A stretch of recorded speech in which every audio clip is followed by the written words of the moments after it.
Yes, it's of his own making, probably, but still, on a human level, I feel sorry for this man. Why did you pray for him?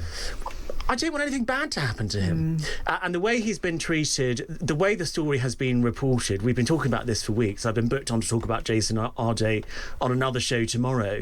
You'd think the king had committed murder or something. It's really, in the grand scheme of things, what he's done is terrible, but I don't know that it demands the amount of scrutiny that it has been attracting. One of the biggest stories this week was that of Jason Arday. Now, I think what we'll do is we might do a little explainer on this for people who are going, I know there's a guy in the news and I know that he's been accused of this and the other.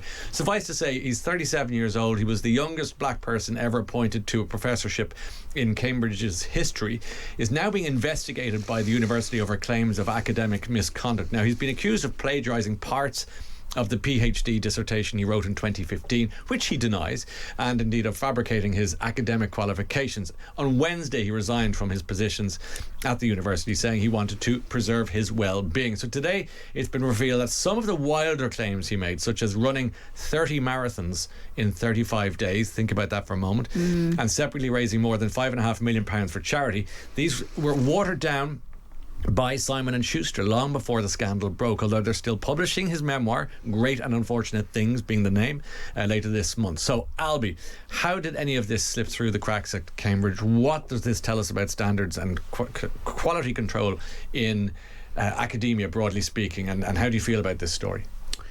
So I feel many things about this story. I feel two emotions chiefly. One is anger that this situation was ever allowed to happen, and that the way in which some of these more extreme or unlikely claims seem not to have been interrogated by any of the institutions that Jason Arday has been involved in, whether or not that is a BBC game show in which he won a trip to New York because of his fundraising efforts and all of his ultra marathon running, whether or not alleged, of course, whether or not that is to do with his various alleged positions at all of these different universities, whether or not we're talking about Glasgow, Ohio State, but more recently at Cambridge, whether or not we're talking about his portfolio, his thesis rather, his PhD thesis itself, which of course he did at Liverpool John Moores University, whether or not it's Simon & Schuster, his publisher, who seem to have watered down some of the claims in his book. There are so many institutions that this young man has engaged with that do not seem to have done their basic due diligence and asked the right questions, and now there's a man in this position. The other feeling I have, and I was at church earlier on today and I found myself actually praying for Jason Arday. The other thought I have is one of profound regret and sorrow for a young man in a terrible situation. Yes, it's of his own making, probably, but still, on a human level, I feel sorry for this man. Why did you pray for him? I don't want anything bad to happen to him. And the way he's been treated, the way the story has been reported, we've been talking about this for weeks. I've been booked on to talk about Jason Arday on another show tomorrow.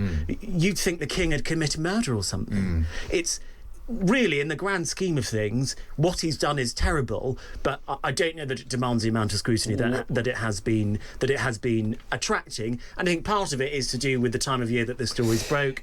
There's not an awful lot other to talk about. It's August, it's silly season, there's no government grid to go off, and we're all looking for a juicy story to get our teeth dug into. So, Joe, this is a page 5 story in September that's elevated to page 1 because it's August. Yes, I think that there's a lot of truth in that, and I think unfortunately it's had a lot of traction because it's a gift to certain right-leaning sections of the media who are always railing against the culture wars, the wokeness, DII, so-called DII hires. I don't agree with any of that, by the way. So I think that I hope, echoing what you're saying, Albie, I too have found myself concerned for this guy, and I really hope that everybody who had a stake in making this situation is accountable.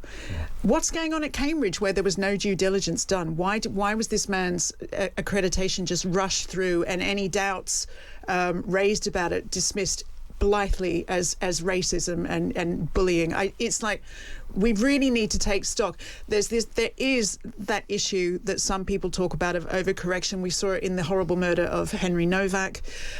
I think that it doesn't serve us any at all to just ignore that element of it. I think that we need to have a bit of a reset and understand what's going on in these institutions at that base level. Not to exculpate him, but do you think that he has to bear some of the responsibility? 100%. Of course. Okay, so let's Without question. Let's put this in a measured way then.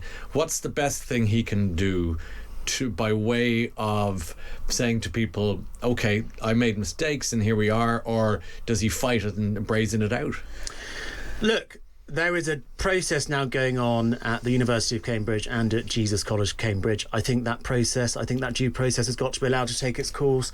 And then the findings of those investigations, and I hope they're done independently, properly and thoroughly, need to be presented to the public. And then what happens to Jason Arday will have to lead from that, I think. And he may argue that this is all a racist witch hunt, and he's got a lot of supporters, I think nearly 20,000 on the open letter that has been very widely publicised. So there may be a cohort of people who will support him whatever the outcome is, and maybe he'll end up monetising them and starting some YouTube channel and having a fantastic grifting business after that. It's a business model that lots of people on the left and the right have done, and perhaps that is what Jason Arday will do. Or maybe he'll just live off the proceeds from his book, which I expect to do very well. I've pre-ordered it, can't wait to read it. I haven't been this excited about a book since waiting for Harry Potter and the Wonderful. You're probably not alone there. I think, but it's like, I think at some point, some kind of dignified mea culpa, because I just feel like there was a piece in The Guardian that there was some other professor who was found to plagiarise a few years ago, a white professor, and that didn't really get any traction in the media. So I do really feel for him as being the poster child for something that is rather sinister. A lightning rod sort of scenario, And it's interesting. You both seem to have quite some pity, a considerable amount for him, in regardless of. I just think that's a human emotion. One of the things that I find quite interesting is I wrote a pretty scathing article about Jason Arday for Spiked Online. I think the title was something like "The Jason Arday Farce is an Embarrassment to Black Britain." And then the following day I wrote a much more sympathetic article for the Eye, basically talking about how I felt sorry for him, and that part of it was to do with what time of year the story broke. Basically the argument that I put out before when I said I was concerned for his mental health or something along those lines. And one day the people who were praising my scathing article for Spike the next day were saying, "Oh, why do you feel sorry for him?" I mean, it's possible to hold more than one thought in your head at once. You can say what this man is alleged to have done, if it is true, is terrible, and I think sets back race relations in this country by quite a long way, and gives racists all the ammunition they need to continue on their racist agenda, whilst at the same time being worried for him and feeling sorry for him. We don't need to pitchfork on a human everyone. level. We don't Okay. want something terrible to happen to this man. I agree. We don't want to pitchfork everyone. I think it's a great. If we could only just slow it down a bit and just a little more measured and a little less clutching of the pitchforks first would be nice. Absolutely. Yeah, I don't know if it's going to happen. We're going to lighten the load just for a second, because Ricky Gervais has a new cartoon out. Now you're either into Ricky Gervais or I not. love Ricky. I love Ricky. So do I. Yeah, okay, yeah, it's yeah, 3-0. Yeah, okay, that's interesting, because it's very often he can be Marmite, but he's not in this case, unless we all like Marmite. But anyway. Just to be awful and name drop, I know Jane, his partner, and I just think she's adorable. And my favourite fact about them is that they have a plastic reindeer in their fridge that goes everywhere with them, even when they move house. Well, that's what makes him who he is. Love that. So the new cartoon, it's a comedy. It's called Alley Cats. It's out this week on Netflix. I was told it's very sweary, so I said I'd have a look at it. It's very sweary, and not for the faint-hearted. So you know what you're getting. Little round glasses. And he led India to independence in 1947. He sounds like a right. Yeah, I think we can play that again, because just as a little clip from the Alley Cats, but with the beeps, because this is a beep fest.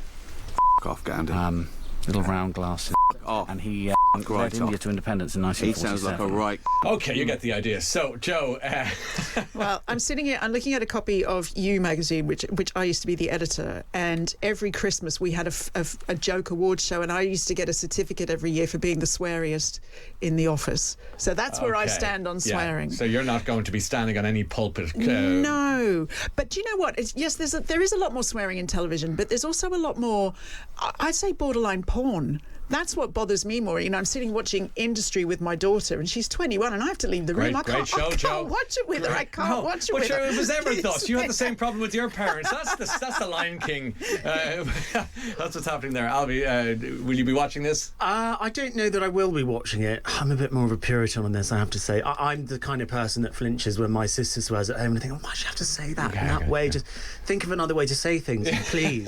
You know, I remember my grandmother telling me people who swear don't have a good vocabulary, and that's not true. Stuck in my mind. Well, do you know what? My grandma said it, so it is true. So it must be true. Do you know what I find funny is listening to certain political podcasts, because of which I listen to. Yes. And a lot of them who used to work for big institutions that we might know and are now kind of in a different world order. And now, because they're free of the classroom, they curse, and it's become quite a thing now. Well, it's like Holly Willoughby's new YouTube channel, Holly Willoughby Together. She swears in it, I know, and I don't think it really works. I mean, it's not a shortcut to being edgy.